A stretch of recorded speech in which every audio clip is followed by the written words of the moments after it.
National টিমে খেলি না, তাতে অনেকেরই ভাব বেড়ে গেছে। কালকে ওই সাইডে তুই বসবি আর আমি এই সাইডে। বিষয়টা ভুলে যাস না, তোর বড় ভাইকেও বলে দিস। ঠিক এই কথাগুলো বলেই কিন্তু আবারও আলোচনায় সমালোচনায় তামিম ইকবাল। গত মঙ্গলবার কিন্তু মেহেদী হাসান মিরাজের সাথে তামিম ইকবালের একটি কথোপকথনের অডিও ক্লিপ ফেসবুকে বেশ ভাইরাল হয়ে গিয়েছে। বাংলাদেশের একটি স্বনামধন্য টিভি চ্যানেল সেই ক্লিপটি কিন্তু প্রচার করেছে। এই ক্লিপটি প্রচারের পর থেকে কিন্তু দেশ জুড়ে তুমুল বিতর্কের সৃষ্টি হয়েছে। এই প্রসঙ্গে তামিম ইকবাল আজ বুধবার সন্ধ্যা ৭টার দিকে আনুষ্ঠানিকভাবে তার ভেরিফাইড ফেসবুক পেজ থেকে এই বিষয়টি খোলাসা করবে।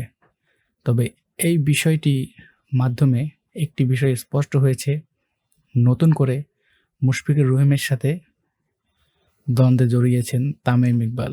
ফোন আলাপে বিপিএলের একই দলের হয়ে খেলা মুশফিকুর রহিমের ওপর ক্ষোভ ঝেড়েছেন তামিম ইকবাল। এরই মধ্যে কিন্তু তামিম সাকিবের দ্বন্দ্বের কোনো সুরাহা হয়নি। ঠিক বিশ্বকাপের আগে এবার তৈরি হলো ত্রিমুখী দ্বন্দ্ব, যা অবশ্যই বিসিবিকে সমাধান করতে হবে।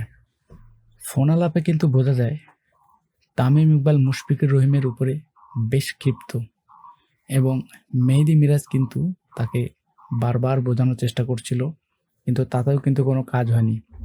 তবে ভিডিওতে কিন্তু একটি বিষয় ক্লিয়ার বোঝা গিয়েছে, মেহেদী মিরাজ তামিমকে বোঝানোর চেষ্টা করছিল। ঠিক এই সময় কিন্তু তামিম ইকবাল বলেন যে এখন ন্যাশনাল টিমে খেলিনি, এই জন্য অনেকেরই ভাব বেড়ে গেছে।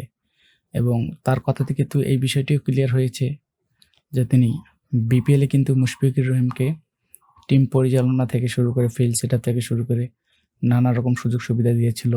ফোন আলাপের মাধ্যমে কিন্তু এই কথাটি স্পষ্ট উঠে এসেছে। তবে আন্দাজ করা যাচ্ছে মুশফিকুর রহিম হয়তো বরিশাল টিমে হয়তো নেক্সট টাইমে ক্যাপ্টেন থাকতে পারে এবং হয়তো সে টিম গোছাচ্ছে। হয়তো তামিম এই বিষয়টি পরবর্তীতে জানতে পারে কোনো তৃতীয় পক্ষের মাধ্যমে।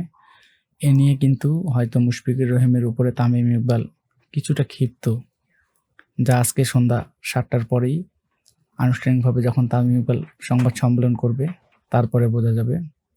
তো আমরা চাই না আমাদের দেশের ক্রিকেটের মধ্যে কোনো বিবাদ সৃষ্টি হোক, তবে একটি মহল আছে যারা বারবার দেশের ক্রিকেটারদেরকে একে অপরের উপরে ক্ষিপ্ত করে দিচ্ছে, যেভাবে আমরা এর আগেও দেখতে পাচ্ছি। এবং গত মঙ্গলবারও কিন্তু ঠিক এভাবেই তারা আরেকটি ক্লিপ কিন্তু সামনে নিয়ে আসলো। তারা চাইলেই কিন্তু এগুলো নিয়ে একটি সমাধান করতে পারতো।